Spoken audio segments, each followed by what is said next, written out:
The word cockpit is one of those terms almost everyone recognizes, yet very few people ever stop to question.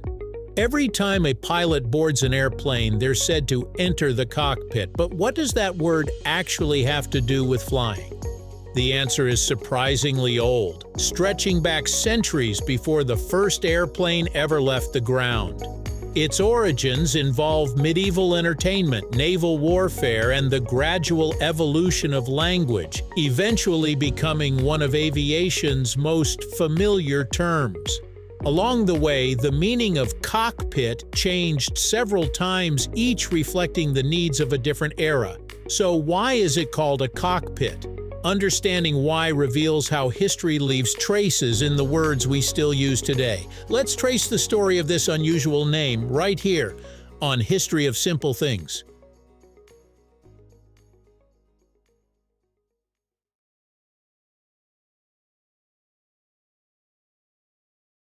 Long before airplanes existed, a cockpit was literally a pit where cockfights took place.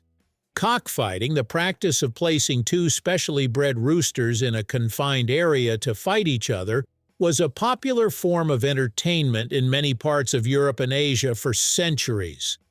The fighting area was often a circular depression surrounded by spectators, making it easy for everyone to watch the match. Because the birds were called cocks, the arena naturally became known as the cockpit, which eventually merged into the single word cockpit. Historical records from England mention cockpits as early as the 16th century, and many towns had permanent structures built specifically for these events. Although cockfighting is now illegal or heavily restricted in many countries due to animal welfare concerns, the original meaning of cockpit laid the foundation for a word that would later travel into entirely different fields. The word took on a completely different meaning during the Age of Sail. On large warships of the British Royal Navy, the cockpit referred to a compartment located low in the ship, usually beneath the waterline toward the stern. This area served several important purposes depending on the period. It housed junior officers, stored equipment, and during battles it became the station where naval surgeons treated wounded sailors. Because it was tucked away below deck, it was considered a relatively protected space from enemy cannon fire. Even though the room had nothing to do with birds, the name likely carried over because it was enclosed, crowded, and associated with intense activity. By the 17th and 18th centuries, cockpit had become a well-established naval term, showing that language often evolves by borrowing familiar words to describe places with similar characteristics rather than identical functions. When aviation emerged in the early 1900s, designers needed names for the different parts of an aircraft. Early airplanes featured open seating areas where pilots sat exposed to the wind, rain, and cold while operating the controls. Many of these pioneers had military or naval backgrounds, so it was natural for them to adopt familiar nautical terminology. Just as ships had captains, aircraft also had pilots. Decks became flight decks, and the pilot's operating station became known as the cockpit. The name wasn't chosen because of its original cockfighting meaning, but because it already referred to a compact command area on ships. As airplanes became more advanced, enclosed cabins replaced open seats, yet the name remained. Even modern airliners equipped with sophisticated digital displays continue to use the same centuries-old word, connecting today's aviation technology to traditions that predate powered flight by hundreds of years. Language often preserves history long after the original reasons disappear, and cockpit is a perfect example. Once a term becomes widely understood within an industry, changing it becomes difficult. Pilots, engineers, mechanics, manufacturers, and regulators all relied on the same vocabulary, making consistency essential for communication and safety.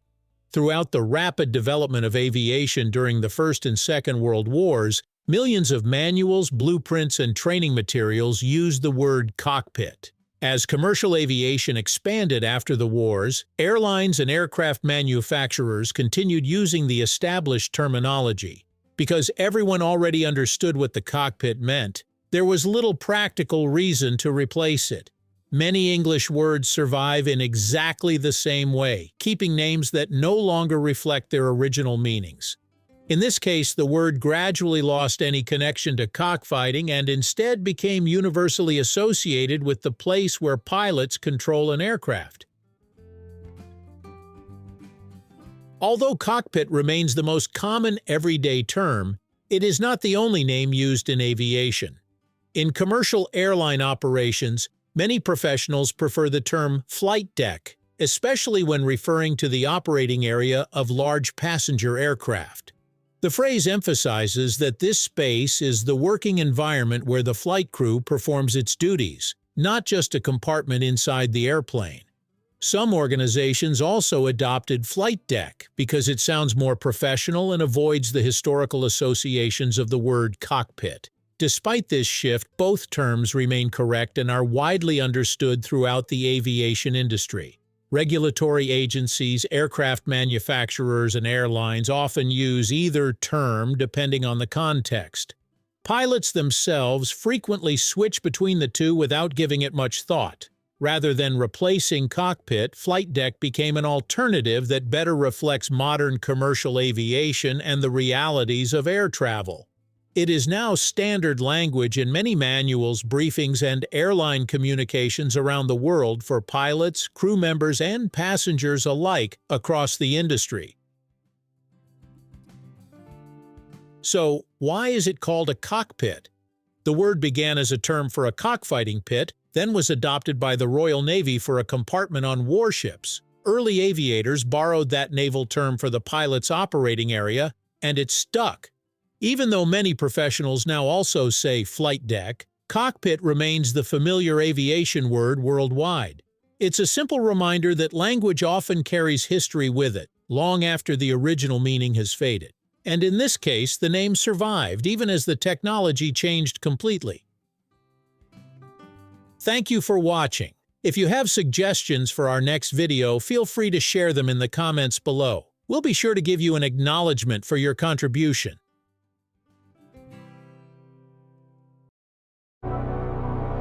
Thank you for joining us on this journey through the history of simple things. Don't forget to like, subscribe, and stay tuned for more stories woven through the smallest details.